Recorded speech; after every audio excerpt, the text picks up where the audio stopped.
का एकजना गुरु परमहंसको कुरा, उहाँ यति धार्मिक आस्थावान हुनुहुन्थ्यो, यति धेरै आस्थावान हुनुहुन्थ्यो कि वास्तवमा उहाँले काली मातालाई प्रकट गर्नुभएको थियो। एक दिनको समय हो, काली माता साक्षात आएर उसको भोग लिइराख्नु भएको थियो प्रसादको। अनि काली माताले उसलाई सोधेछ, माता तिमी के माग्न चाहन्छौ? अनि रामकृष्ण परमहंसले भनेछ, मा मलाई केही चाहिएन, मलाई संसारको जति दुःख छ त्यो सबै दुःख दिइहाल्नुहोस्। अनि काली मातालाई बेसरी आश्चर्य लागेको छ। सबै मान्छेले धन चाहिन्छ, सम्पत्ति चाहिन्छ, रुपैयाँ पैसा सुख चाहिन्छ, यो मान्छेले किन दुःख मागेको होला? अनि उसले सोधेछ, तिमीलाई किन दुःख चाहियो? अरूले त अरू कुरा माग्छन्, तिमीलाई यतिको दुःख किन चाहियो? अनि रामकृष्ण परमहंसले जवाब दिन्छन् कि सबै मानिस सुखमा भुल्छन्, सबै कुरा, आस्था, देवता सबै कुरा भुलिहाल्छन्, तर दुःखमा भुल्न सक्दैनन्। त्यसै कारणले मलाई जति दुःख छ संसारको त्यो सबै दिइहाल, ताकि म आफ्नो दिलको भावनालाई बुझ्न सकु, तिमीलाई पूजा गर्न सकु। यस अर्थमा पनि हो। त्यस पछाडि आउँदै हुनुहुन्छ हाम्रा अनन्त पोखरेलज्यू। अनन्त पोखरेलज्यू पछाडि हाम्रा अग्रज दाजु शिखर वेदज्यूलाई तयारी अवस्थामा रहिदिनु हुन अनुरोध गर्दछु। हाम्रो रचना करिब करिब समाप्त भयो, अब मन्तव्यको कार्यक्रम हुनेछ। अनि सासा नवोदितको 23औं वाचन श्रृङ्खलामा यहाँ उपस्थित हुनुभएका सबै सहयोगहरूलाई म साहित्यिक अभिवादन गर्न चाहन्छु। र आज मैले एउटा लघु कथा लिएर आएको छु। दसैँको खसी छ यसको शीर्षक। के कस्तो छ यहाँहरूले अब मूल्याङ्कन गर्नु नै हुन्छ भन्ने मलाई लागेको छ। र म आफ्नो रचना चाहिँ सुरु गर्न गइरहेको छु। चारैतिर दसैँको चहलपहल बढेको बढै छ, सबैभन्दा व्यस्त छ लुगा सिउने दर्जी, अरू पसले भरियाहरू सबैलाई भ्याइ नभ्याइ छ। मानेले गोदामबाट ल्याएको सामान पसलमा राख्यो, अनि भोलि अष्टमी भएकोले छुट्टी पनि माग्यो। हिसाबमा आउने 3500 रहेछ, खल्तीको कुनामा चेपेर बजार हान्यो। चिउरा, चिनी, केरा, जिरा, मसला आदि इत्यादि राम्रोसँग एउटा सानो झोला पनि नभरिँदै उसको हातबाट एउटा हात्तीले बिदा मागे। साँझ घर पुग्दा सानो छोरोले खसी कहिले ल्याउने बा भनेर सोधेको सोधै थियो। भोलिपल्ट आँगनमा उज्यालो नखस्दै घरबाट खसी बजार लाग्यो। 16,000, 18,000, 22,000, 13,000, 15,000 खसी बजारका भए जति लगभग सबै खसीको मूल्य सोध्यो। बजार बाहिर निस्केर सडकको पेटीमा बस्यो, गोजी छाम्यो। जम्मा 1,730 रुपियाँ रहेछ, साथमा एक खिल्ली पाइगयो। चुरोट सल्काएर एक सास धुवा आकाशतिर मिल्कायो। धुवा रङमङ्गिँदै उड्यो अनि माथि पुगेर ट्याट्टा फुट्यो। त्यहाँबाट सरासर उठेर मासु पसल गयो अनि भन्यो, 1 किलो मासु जोख त साउजी। धन्यवाद।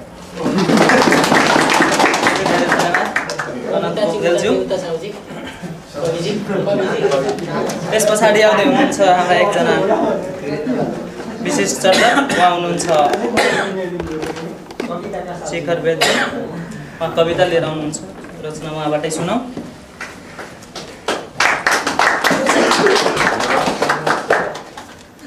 नमस्कार सबैजनालाई।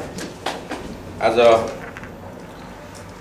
दोहामा काम गरेर बस्ने हाम्रा नेपाली श्रमिकहरूको दुःखलाई समेटेर एउटा सानो कविता कोरेको छु र त्यसलाई यहाँहरू समक्ष प्रस्तुत गर्ने अनुमति चाहन्छु। दोहामा सुख खोज्दै सबैजना आउँछन्, तर सबैको पोल्टोमा सुख हुँदैन, धेरैको पोल्टोमा दुःखै परे हुन्छ। यही भावनालाई लिएर मैले यो सानो छोटो कविता सृजना गरेको थिएँ। सपनाहरू बीच हराएको म, सपनाहरू बीच रणभुल्लमा परेको म, भुमरीसरी घुम्दा घुम्दै रन्थनिएको म, आफैले आफूलाई खोज्दैछु म भित्र हराएको म, खोज्दै हिँडेको म, मनभरि पीडा बोकी दुःखको भारी बिसाउन खोज्दा कता हो कता भुमरीमा फसेँ, अनि भुमरीभित्र कता हो कता घुम्दा घुम्दै हराएँ, हिँड्दा हिँड्दै बिलाएँ, पिसिँदै लत्रिँदै घिस्रिँदै कता कता कहाँ कहाँ रन्थनिए पछारिएँ, म भित्रको ममा मलाई खोज्दा म कहाँ छु मलाई थाहा छैन, म किन छु मलाई थाहा छैन, अनि म भित्रको मलाई कहाँ खोजौँ र कहाँ भेटौँ।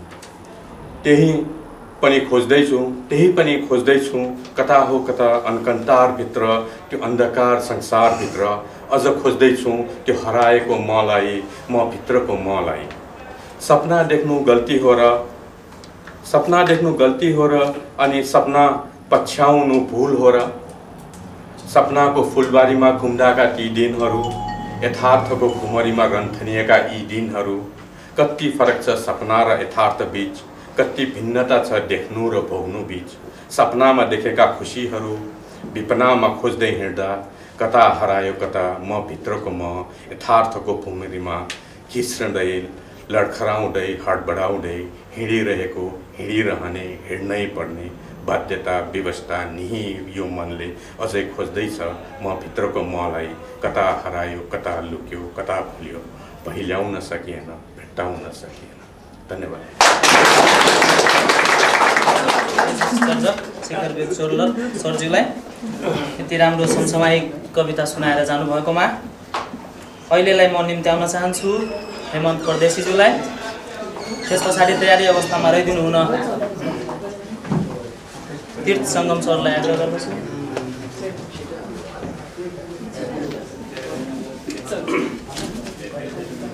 धन्यवाद।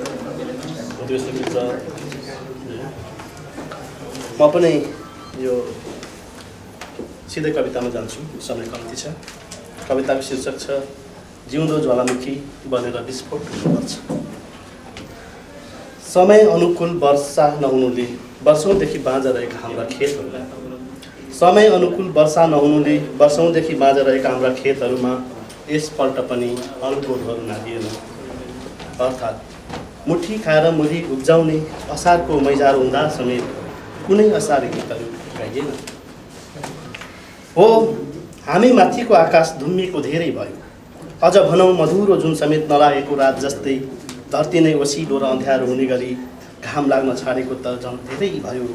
तर विडम्बना, मनसुनले धरती कहिल्यै चुमेन, सायद प्राकृतिक उपक्रमले रोक्यो त्यसलाई। यता पर क्षितिजबाट उडेर आएका ठ्याक्कै सिमलका भुवा जस्तै लाग्ने बादलका प्युरीहरूलाई नै मनसुनको बहार ठान्यौँ हामीले। आशा हाम्रो अनपेक्षित थिएन, तर अनुमान तुहियो बिचैमा महिनामा पुगिलिएका अभागी रोगहरू जस्तै।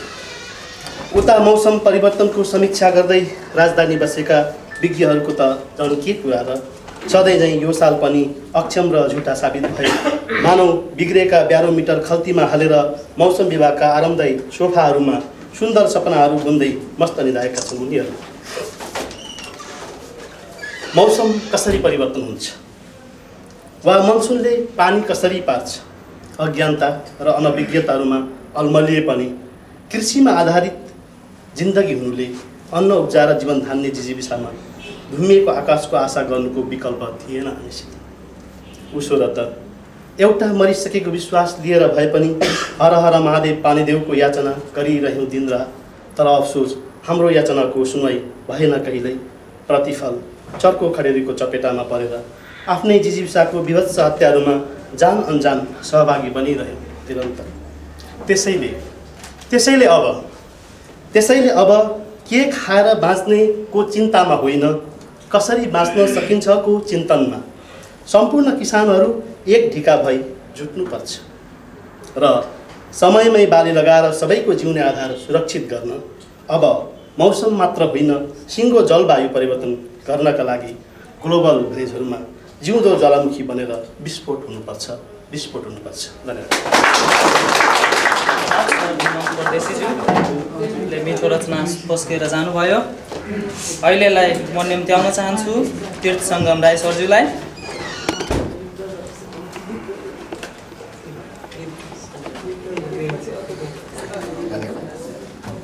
सत्तरी दिनपछि म फेरि आफ्नो आँगनमा आएँ, खुसी लागेको छ र सम्पूर्ण कतारवासीहरूलाई देशको सिङ्गो सम्झना बोकेर आएको छु। यो सुन्ने र सुनाउने कार्यक्रम हो, तथापि म थोरै मन्तव्य पनि राख्न चाहन्छु। यो 2 महिनाको पिरियडमा हामीले कतारमा मात्र होइनौँ 20औं डबली प्रज्ञा प्रतिष्ठान नेपालमा पनि सम्पन्न गरेका छौँ। यो ऐतिहासिक कार्य सम्पूर्ण कतारवासीको सफलता हो भन्ने हामीलाई लागेको छ र आज 23औं डबली भइरहेको बेलामा म अर्को पनि उद्घोष गर्न चाहन्छु। सायद हामी 24औं डबली नेपालबाट खगेन्द्र सङ्गौला र कवि विमल निभाज्यूलाई आमन्त्रण गरेर गर्ने हामीले योजना बनाइराखेका छौँ। भिसाको प्रोसेसको लागि हाम्रो दीपक भेटवाल सरले गरिराख्नु भएको छ परराष्ट्रबाट। सम्भवतः भिसा निक्ल्यो भने हामी आगामी महिनाको 24औं डबली नेपालका 2 सर्जकहरूको माझमा मनाउनेछौँ। 70 दिनमा मैले यो डबली र यो कतारलाई 70 पटक भन्दा बेसी सम्झना गरेँ होला, किनभने मेरो शाश्वत शरीर देशमा भए पनि मेरो सम्झना मेरो स्मृति सदैव तपाईहरुमाझ रहिरह्यो। र यो कविता सुनाउन नपाएको 2 महिनामा म तपाईहरुलाई 2टा कविता सुनाउन चाहन्छु। पहिलो कविता मृत्यु समीपको वास्तविकता। यसको म रचना गर्व अलिकति भन्न चाहन्छु। झापा जिल्लाको झिलझिले भन्ने एउटा चाहिँ सानो ठाउँ छ। हुन त त्यो दमक र बिर्तामठ भन्दा पनि पुरानो बस्ती हो, जहाँ आदिवासी जनजातिहरूको प्रचुर मात्रामा बसोबास रहेको पाइन्छ र विशेष गरेर त्यहाँका आदिवासीहरू अझै पनि कुलतमा फसिरहेका छन्। म यो अर्थमा भनिरहेको छु, आज हामीमा विशेष श्रोता हुनुहुन्छ आदिवासीकै प्रतिनिधित्व गर्ने हाम्रा बौद्धिक सर्जक बौद्धिक व्यक्तित्व श्रीमान दिलकिरण खजुङज्यू, उहाँलाई पनि म आभार टक्राउन चाहन्छु दुई संस्थाको तर्फबाट। यो झिलझिलेमा म सम्भवतः 2046 सालमा पहिलो पटक पुगेको थिएँ र यसपटक म फेरि पुगेँ। त्यहाँ हाम्रा एकजना सर्जक हुनुहुन्छ सेलिङ केसी, जो पहिला कतारमै हुनुहुन्थ्यो। उहाँले एउटा 87 पत्रिका चलाइराख्नु भएको छ र 87 पत्रिका झिलझिलेको सम्भवतः सबैभन्दा अग्लो 4 तले घरको टप फ्लोरमा छ। र उहाँले मलाई एउटा कविता माग्नुभयो, भाइ कविता लिन पत्रिकामा छपाउँ भनेर। अनि कविता थिएन मसँग त्यतिखेर। अनि मैले त्यो छतदेखि तल हेरेँ, तलको परिवेश हेरेँ र एउटा कविता लेखेँ, जुन कविता यस प्रकार छ। पुष महिनाको ज्यानमारा हुसु आज बिहानै मैले मृत्युलाई देखेँ। सोचेको थिएँ सुनेको थिएँ मृत्यु साह्रै सुन्दर हुनेछ, यो संसारका मानिसभन्दा बिल्कुल फरक, तर यथार्थ त्यस्तो होइन रहेछ। म मृत्युको कठघरामा उभिएर मेरो भूत वर्तमान र भविष्य देखिरहेको छु। वर्षौं भयो यो झिलझिलेको जाँड पिएको, कति छाक खाइयो होला मासु सुँगुरको अनुमानित मैले। अहिले म सुसङ्ख्या लिएर जोडिरहेको छु। अनुमानित मैले 7,30,000 को जाँड पिएछु, 12,70,500 को मासु खाएछु। कतै आफै ठोकिएँ, कुनै समय अरूलाई ठोकेँ, यसरी सके होला लगभग मैले 5 लाख रुपैयाँ। वर्तमानमा म सोच्दैछु यो रकम मध्ये केही मेरो अध्ययनमा खर्च गरेको भए आज मसँग कुनै विषयको डिग्री हातमा हुने थियो होला। यो रकम मध्ये केही मेरो स्वास्थ्यमा खर्च गरेको भए आज मसँग कुनै दीर्घ रोग हुने थिएन होला र बाँकी पैसा कुनै उद्योग धन्दामा प्रयोग गरेको भए यो झिलझिलेको वरिपरि भएका रुख घर बाँस भन्दा अग्ला अग्ला मेरो आलिशान महल बन्थ्यो होला, अथवा यही झिलझिलेको कुनै एक कुनामा 6 फुट पूर्ण कद भएको शालिग बन्थ्यो होला। तर भत्किएको समयको यो डिलमा म अझै पनि झिलझिले वरिपरिको भट्टी पसलमा बिहानदेखि लडिरहेको छु। धन्यवाद। यो छोटो कविता झिलझिलेको यथार्थ हो। 10 जना मान्छे भेट्नु भने 7 जना माथिको पाउनुहुन्छ। एउटा छोटो सन्दर्भ जोड्न चाहन्छु, हामीसँग आधी घण्टा समय छ। यो झिलझिलेमा तपाईँको चाहिँ यता कमल किपोट अनि तलतिर शिवगञ्जका मान्छेहरू बजार भर्न आउँछन्। अनि बजैहरू चाहिँ डोकोमा कोला बोकेर आउनुहुन्छ अनि त्यो कोला बेचेर चाहिँ मजाले रक्सी मासु थुक्पा अनि भुजा खान जानुहुन्छ। जाँदाखेरि ट्याक्सीमा जानुहुन्छ तपाईँको चाहिँ त्यहाँदेखि मासतिर अलिक पर्छ चाहिँ त्यो कमलको एरिया पर्दो रहेछ। अनि त्यो कोलाको दाम धेरै भयो 200 बेच्नुहुन्छ, त्यो त खाइहाल्नुहुन्छ। अनि जाने बेला चाहिँ जब मात्नुहुन्छ अनि चाहिँ डोको सबै ट्याक्सीमा राखेर अनि 350 तिरेर ट्याक्सीमा जानु। अचम्मको घटना। अनि अर्को घटना मैले के देखेँ भने त्यहाँ 4 जना मित्रहरू झिल्लिनेमा एउटा ट्याक्सीमा चाहिँ झगडा गरिरहेका थिए। एउटा बाहुन 3टा लिम्बू। अनि त्यो बाहुन चाहिँ अलिक बाटो उसले भन्दो रहेछ होइन हामी एकै ठाउँ जाने 350 पर्छ, हामी चाहिँ एउटै ट्याक्सीमा जाउँ भन्दो रहेछ। अनि त्यसमा चाहिँ एउटा लिम्बू चाहिँ अलिक शङ्का उठ्यो होइन म सिङ्गल जान्छु, म एक्लै जान्छु, जान्न तिमीसँग भन्दो रहेछ।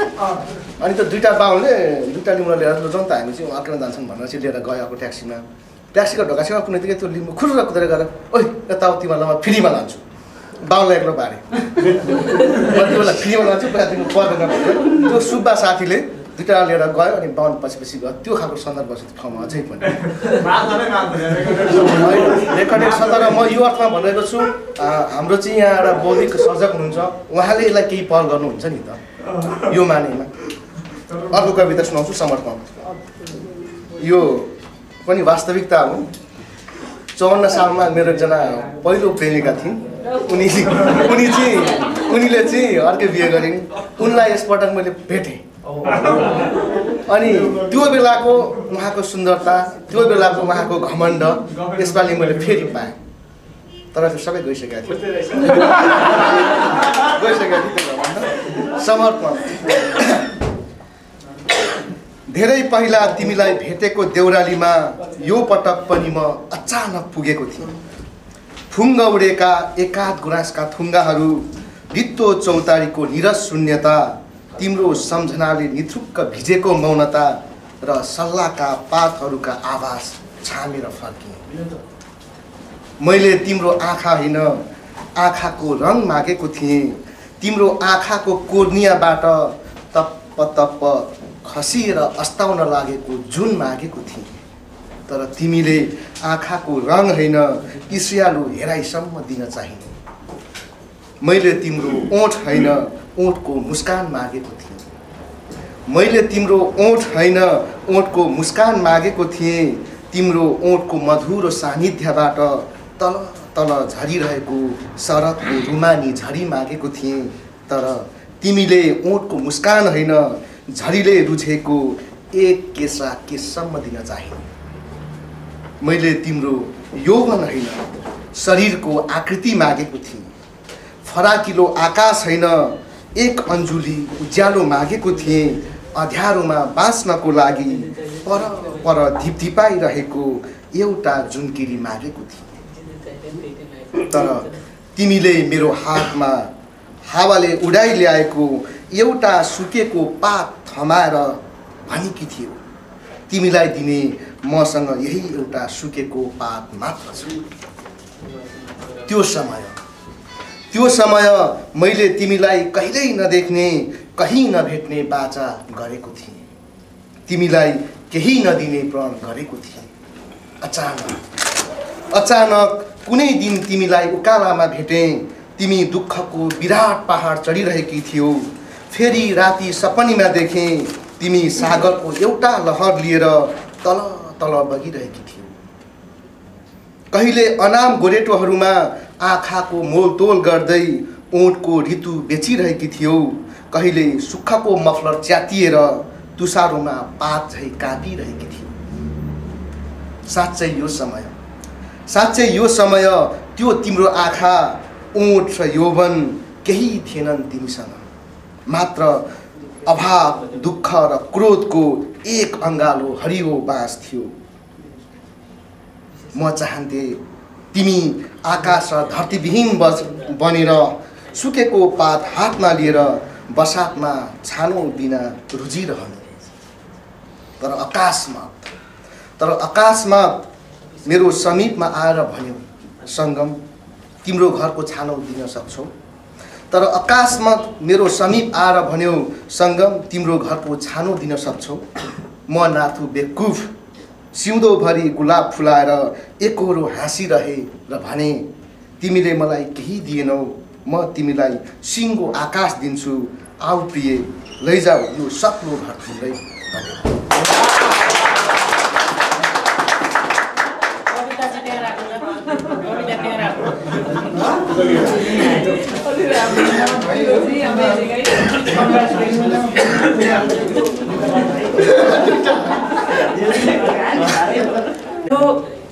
सुकरातले आफ्ना चेलाहरूसँग बसिरहेका थिए।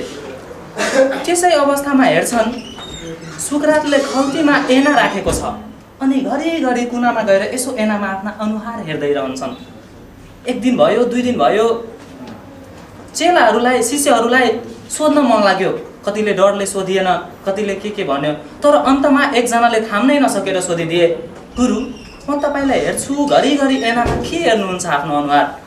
अनि सुकरातले के जवाब दिन्छन्, बाबु हेर मेरो अनुहार बाहिरबाट एकदमै कुरूप छ, एकदमै नराम्रो छ, सायद त्यसैले होला अरू मानिसहरूले मलाई मन नपराएको। मसँग धन पनि प्रशस्तै छैन, सायद त्यसैले होला अरूहरूले मलाई मन नपराएको। त्यसैले मैले आफ्नै ऐनामा आफ्नै अनुहार घरिघरि हेर्छु कि मैले कुन कर्म गर्न सकु, मैले के गर्न सक्छु। जब म आफ्नो यो बाहिरी कुरूपलाई हटाउँछु, भित्री भावनालाई उजागर गर्छु, गाउँमा समाजमा देशमा मलाई सबैले चिन्छन् र केटी होइन केटाले पनि प्रेम गर्छन्। सायद यस्तै काम गर्नुभयो भने सबैको जीवन सफल हुन्छ र सबै प्रेमिका हजुर अबको सर्जक सबै समाप्त भइसकेका छन्। रचनाहरू हामी समक्ष केही पनि छैन, त्यसैले समय पनि त अब लास्टै हो। आज अनेसास नवोदित साहित्यिक श्रृङ्खलाको 23औं डम्ली विशिष्ट श्रोता हुनुहुन्छ दिलकिरण कजुमज्यू। म आफ्नो एउटा सानो रचनासँग यो कार्यक्रमको समापन गर्नुहुन उहाँलाई दिनुहुनेछु।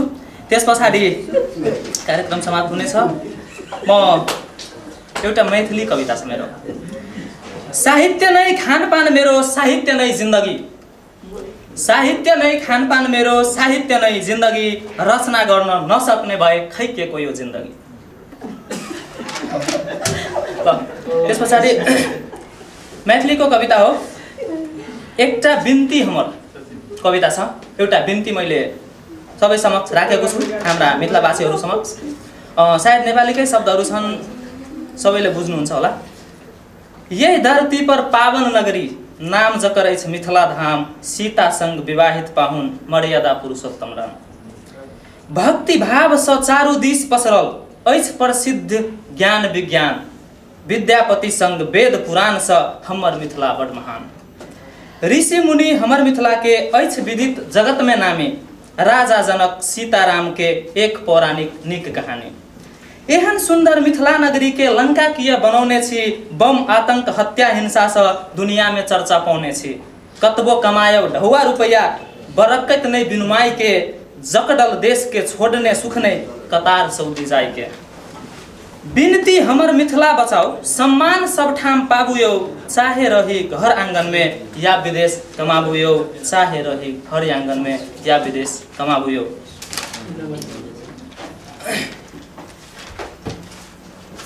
यसैसँगै म आफ्नो रचना पनि समाप्त गर्छु र सम्पूर्ण रचनाहरू पनि सकेको छ।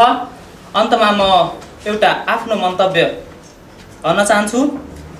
चलिरहोस् कलम यस्तै सधैँभरि हजुरहरूको, चलिरहोस् कलम यस्तै सधैँभरि हजुरहरूको, फुलिरहोस् जीवन यस्तै सधैँभरि हजुरहरूको, गन्तव्यको पथमा अडिग रहनु जहिले पनि, स्तरीयता पाइरहोस् अनेसास र नबुतले सधैँभरि हजुरको।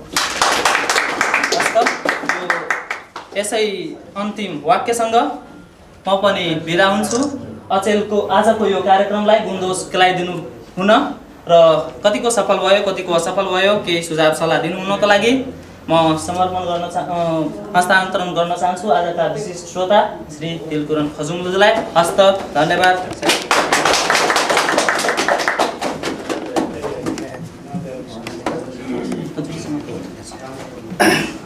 धन्यवाद कार्यक्रम प्रस्तुता बिन्देश्वर ठाकुरज्यू। अनेसास नवोदित साहित्यिक वाचनालय दोहा कतारको यो 23औं श्रृङ्खलामा उपस्थित हुनुभएका आदरणीय अनेसास कतारका संस्थापक अध्यक्ष बुद्धिजीवी श्री शेखर वैद्यज्यू, अनेसास कतारका अध्यक्ष हेमन्त परदेशीज्यू, पूर्व अध्यक्ष श्री दीपक भेटवालज्यू र नवोदित साहित्यिक मोबाइल पुस्तकालय कतारका अध्यक्ष तीर्थ सङ्गम राईज्यू र नवोदित साहित्यिक वाचनालय मोबाइल पुस्तकालयका स्रष्टाहरू र सर्जक मित्रहरूमा म यहाँहरूमा साहित्यिक ज्ञान अभिवादन टक्राउन चाहन्छु।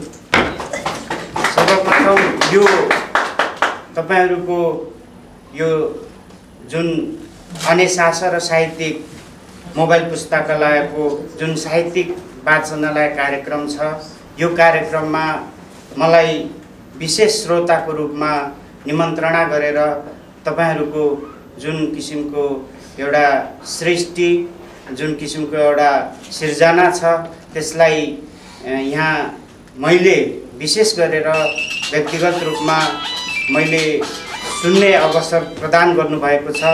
तपाईहरू सम्पूर्ण आयोजक संस्थाका पदाधिकारी, यो आयोजना गर्नुहुने संस्थाका मित्रहरूलाई म अन्तरात्मादेखि नै हार्दिक धन्यवाद दिन चाहन्छु।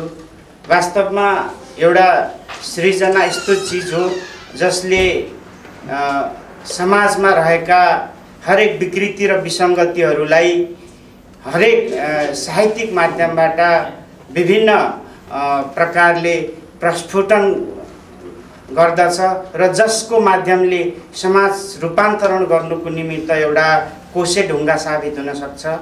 यहाँ तपाईहरूका धेरै सृजनाहरू, तपाईहरूले धेरै त्यस्ता किसिमका सृजनाहरू सृष्टि गर्नुभएको छ, निर्माण गर्नुभएको छ। म अत्यन्तै यो तपाईहरूको जुन किसिमको सृष्टि सुनेपछि, सृष्टि देखेपछि मलाई अत्यन्तै खुसी लागेको छ कि कतारमा धेरै किसिमका स्रष्टाहरू हुनुहुन्छ जसले नेपालमा साँचो अर्थमा यस्ता किसिमका एउटा साहित्यिक क्षेत्रहरूलाई राज्यले उचित ढङ्गले संरक्षण सम्वर्धन गर्ने एउटा नीति मात्रै अवलम्बन गरेको खण्डमा मलाई लाग्छ सायद कतार पहिलो हुन्थ्यो होला भन्ने मलाई लागेको छ। मलाई लाग्छ हाम्रो कविज्यू आदरणीय बद्रीप्रसाद पराजुलीज्यूको यो एकल वाचनको सन्दर्भमा म पनि उपस्थित भएको थिएँ। मलाई त्यतिखेर पनि अत्यन्तै राम्रो लागेको थियो। त्यति मात्र होइन, तपाईहरूको हरेक मिडिया, यो फेसबुक सामाजिक सञ्जालमा तपाईहरूको हरेक गतिविधिहरू सम्प्रेषण गरिरहनुहुन्छ। कोही न कोही साथीहरू मसँग एट्याचमेन्ट हुनुहुन्छ। यसले गर्दाखेरि म यहाँ उपस्थित नभए पनि तपाईहरूका जुन किसिमका यस्ता रचनात्मक क्रियाकलापहरू, जुन किसिमका सृष्टि र सिर्जनाहरू छन्, त्यो कहीँ न कहीँ कुनै न कुनै माध्यमबाट म तपाईहरूको बिचमै रहनेछु। मैले विगत कोट्याउनु पर्दा म विद्यार्थी जीवनमा रहँदाखेरि मैले पनि गजल र कविता थोर बहुत लेख्थेँ, तर अहिले अलिकति कार्यव्यस्तताको कारणले पनि मैले त्यतातिर ध्यान दिन सकेको छुइनँ। किनभने अलिकति सामाजिक दायित्व, सामाजिक जिम्मेवारी अलिकति अन्य क्षेत्रमा केन्द्रित भएको पनि होला भन्ने लाग्छ। यद्यपि म यो साहित्यको अत्यन्तै एउटा विद्यार्थी र साहित्यले अत्यन्तै मन पराउने व्यक्ति मध्ये म पर्छु। त्यसले गर्दाखेरि तपाईहरूले यो अवसर प्रदान गर्नुभएको छ। फेरि पनि यहाँहरूलाई म अन्तरात्मादेखि नै अत्यन्तै धन्यवाद दिन चाहन्छु र यो तपाईहरूको कार्यक्रम अत्यन्तै सफलतापूर्वक सम्पन्न भएको छ। तपाईहरूको उद्देश्य महान छ। त्यो महान उद्देश्यभित्र मलाई पनि सामेल गराउनु भयो। फेरि पनि अन्तरात्मादेखि तपाईहरूलाई हार्दिक धन्यवाद दिँदै यो तपाईहरूको कार्यक्रम सफलतापूर्वक सम्पन्न भएको मैले महसुस गरेको छु। आगामी दिनमा फेरि पनि कतारमा रहेका धेरै सर्जकहरूलाई, धेरै स्रष्टाहरूलाई धेरै सर्जक र स्रष्टाहरूलाई यसरी गोलबन्द गराएर लानुको निमित्त सफल हुनुहोस् भन्ने म यहाँहरूलाई अग्रिम शुभकामना दिँदै यो तपाईँहरूको कार्यक्रम सफलतापूर्वक सम्पन्न भएको छ र यो तपाईँहरूको साहित्यिक वाचनालय श्रृङ्खला कार्यक्रम आजको लागि यी समापन भएको घोषणा गर्दछु। धन्यवाद।